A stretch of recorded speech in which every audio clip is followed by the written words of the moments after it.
This video from Lindsay's Resort in Heber Springs shows just how heavy the ice and snow can be. Their dock collapsed early this morning under all that weight. No injuries reported. In fact, the dock folks there in a Facebook post said, "We will pivot to accommodate our guests. This will slow us down just a little bit, but we aren't defeated," unquote.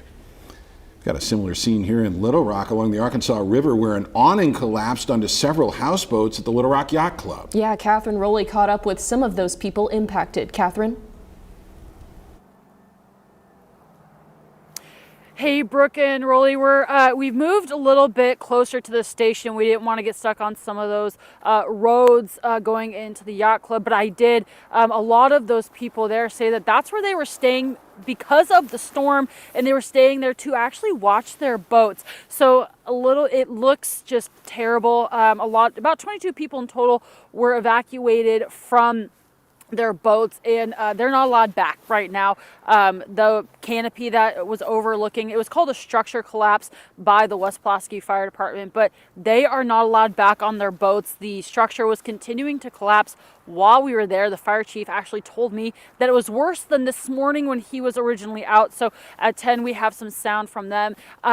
Also, the Coast Guard is involved making sure that the oil from any of the boats that were hit, one boat was completely sunk. So we have that tonight at 10. And again, the Coast Guard is involved making sure that the environmental cleanup does happen. On our way back, we did see an ambulance that was actually stuck right near Rodney Parham, one of those exits.